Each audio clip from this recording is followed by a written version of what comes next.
Welcome back friends, learn together में आपका फिर से स्वागत है। दोस्तों, अगर आप चैनल पर पहली बार आए हैं तो वीडियो के नीचे दाहिने तरफ लाल रंग के सब्सक्राइब बटन को जरूर क्लिक करें। इसका राइट में बेल आइकॉन है दोस्तों, इसे आप जरूर प्रेस करें ताकि नए वीडियो के आपको मिलता रहे। वीडियो अच्छा लगे तो इसे लाइक जरूर करें और जहां तक हो सके अपने सोशल मीडिया पर इसे जरूर शेयर करें ताकि और लोग तक वीडियो पहुंच सके।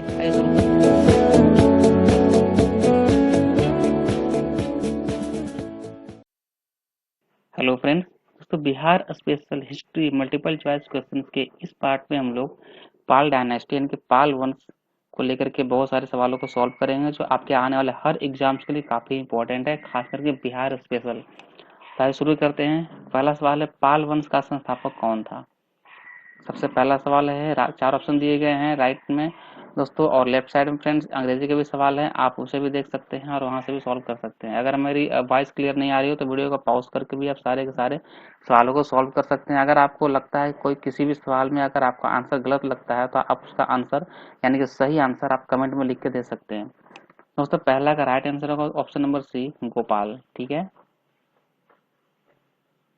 पाल वंश का जो संस्थापक था वो कौन था? गोपाल था। अगला है, पाल शासक कौन था जिसने मुंगेर यानी कि बिहार के अंदर जो मुंगेर है उसको अपनी राजधानी बनाया था? चार ऑप्शन दिए गए हैं, सेम ऑप्शन से राइट आंसर होगा option number A, Devpal. Gopal ने पाल वंश की स्थापना की थी और देवपाल ने मुंगेर बिहार में को अपनी राजधानी बनाया था। ठीक है, अगला सवाल है, विक्रमशिला विश्वविद्यालय का संस्थापक कौन था?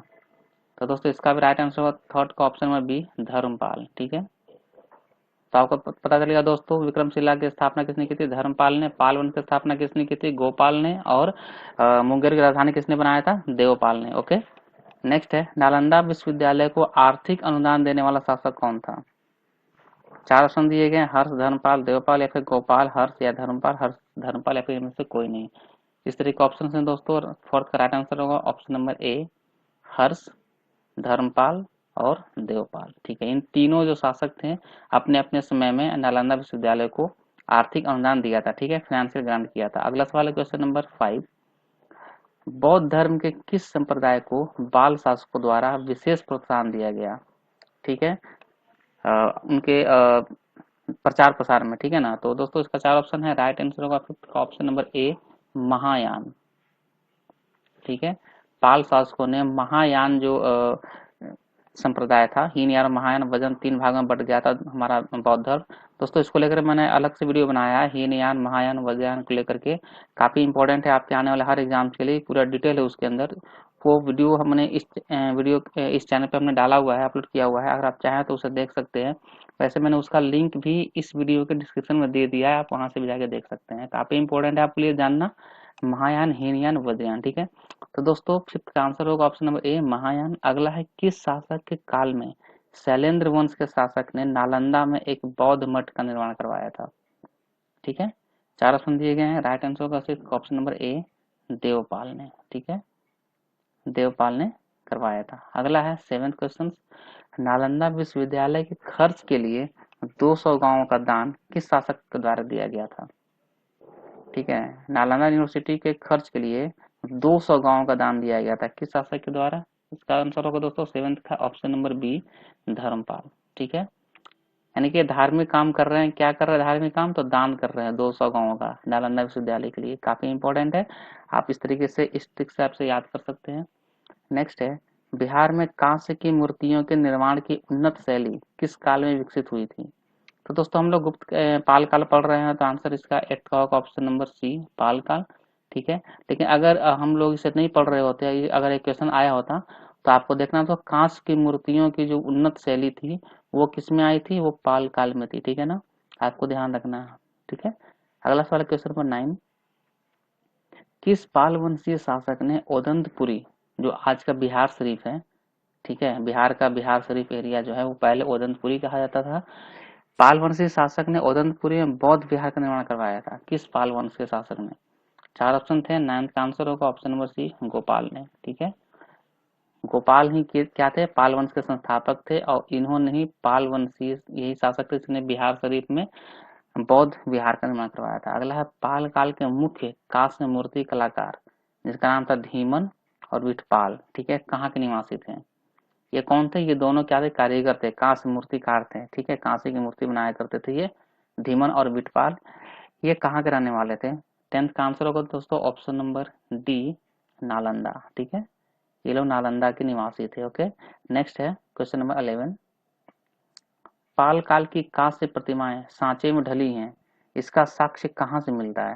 मतलब हमें कैसे पता चलता है कि सांचे में ढाल के बनाया गया है, उसको उसे तराश के नहीं, क्योंकि तराशता हो जाता है पत्थरों को, ये कांस्य की मूर्तियां थी, ठीक है ना, तो उसके लिए कहाँ से पता चलता है?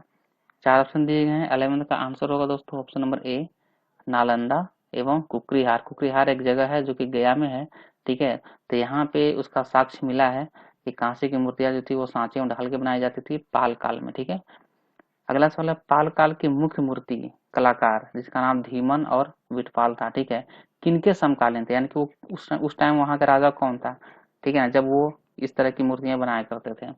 12 का आंसर होगा दोस्तों ऑप्शन नंबर ए, देवपाल और धर्मपाल। ठीक है, यानी कि इन दो शासकों का राज देखा है धीमन और विटपाल जी ने, ठीक है ना, तो देवपाल को भी और धर्मपाल को भी। अगला सवाल क्वेश्चन नंबर 13। चित्रित पांडुलिपि अष्टसहस्रिक, प्रज्ञापारमित और पंचरच किस काल के हैं? ठीक है, पांडुलिपि का नाम है ये अष्टसहस्रिक, प्रज्ञापारमित और पंचरच, ठीक है, किस काल के हैं? तो दोस्तों 13 का आंसर होगा ऑप्शन नंबर सी, पालकाल। आपको पता ही है पालकाल ही पढ़ रहे हैं हम लोग, ठीक है, लेकिन आपको इतना ध्यान रखना है कि जितना भी जो पांडुलिपि थी इस तरीके की वो पालकाल की थी। अगला सवाल है पालकाल की चित्रकला का भित्ति चित्र रूप किस क्षेत्र से है? 14 का आंसर होगा ऑप्शन नंबर डी, नालंदा। ठीक है, नालंदा। नेक्स्ट है पाल काल में श्रीनगर भुक्ति किसे कहा जाता था? श्रीनगर भुक्ति किसे कहा जाता था? दोस्तों इसका आंसर होगा ऑप्शन नंबर ए, मगध को। ठीक है, पाल काल में मगध को श्रीनगर भुक्ति कहा जाता था। ठीक है, आपको इसको ध्यान रखना है, आपके सवाल में आ सकते हैं इस तरह के। पाल वंश के शासक अपना आदेश प्रसारित करते थे, कहाँ से करते थे? 16 का आंसर होगा दोस्तों ऑप्शन नंबर सी, पाटलिपुत्र से। ठीक है, पाटलिपुत्र से। नेक्स्ट है क्वेश्चन नंबर 17। दोस्तों वीडियो अच्छा लगा तो आप लाइक करते चलेंगे। सुमात्रा का राजा जिसका नाम था बलदेव के पुत्र ने किस क्षेत्र में विदेशी छात्रों के छात्रावास का निर्माण करवाया था? जो बलदेव थे वो कहाँ के थे? सुमात्रा एक प्लेस है, ठीक है, वहां के थे। उन्होंने विदेशी छात्रों के लिए बिहार के किस क्षेत्र में छात्रावास का निर्माण करवाया था? 17 का होगा ऑप्शन नंबर बी, नालंदा। ठीक है, नालंदा।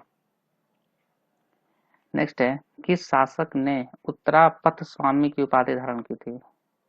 उत्तरापथ स्वामी, ठीक है, इसकी उपाधि किसने धारण की थी? आंसर होगा ऑप्शन नंबर बी, धर्मपाल। ठीक है, इन्होंने धार्मिक काम भी किए थे, 200 गांव भी दिया था उन्होंने दान में, ठीक है ना, और इसने उत्तरापथ स्वामी की उपाधि भी धारण की थी। इस तरीके से आपको ध्यान रखना है। नेक्स्ट है क्वेश्चन नंबर 19। सोमपुरी महाविहार किस पाल शासक ने बनवाया था? सोमपुरी महाविहार, ठीक है, आंसर होगा ऑप्शन नंबर बी, धर्मपाल ने।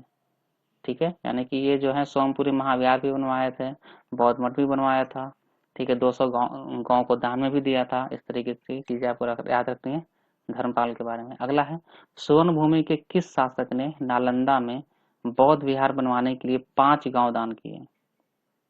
ठीक है, उस शासक का नाम बताना है जो कि स्वर्ण भूमि के शासक था, ठीक है ना, उसने नालंदा में बौद्ध विहार बनवाया था और उसके लिए क्या किया था, उसने 5 गांव को क्या किया, दान कर दिया। आंसर होगा ऑप्शन नंबर डी, बलपुत्र देव। ठीक है, बलपुत्र देव थे, ठीक है ना, option number D. Next question number 21। तुरुस्क दंड नामक कर के प्रत्यारोपण का मुख्य उद्देश्य क्या था?